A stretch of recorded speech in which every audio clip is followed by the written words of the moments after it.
Ka fahimci me yake nufi? Ka gane wannan kalmar me take nufi? Ka fahimta?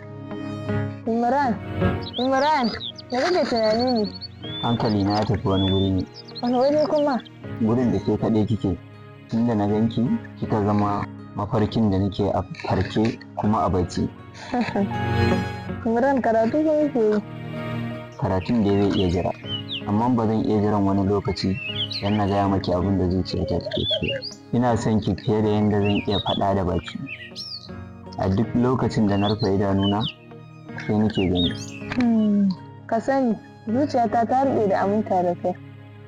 Tun lokacin da na shigo makarantar nan ka zamo tauraron da ke haskaka min duniya ta. Amma na kasa samun ƙwarin gwiwa da zan faɗa maka halin da zuciyata take. Saboda a duk lokacin da na kalle ka kwarjini kake mu. Kin ban so na baki, kin so ni na soki, ni na ki mallakinki, rayuwa ta tanadinki.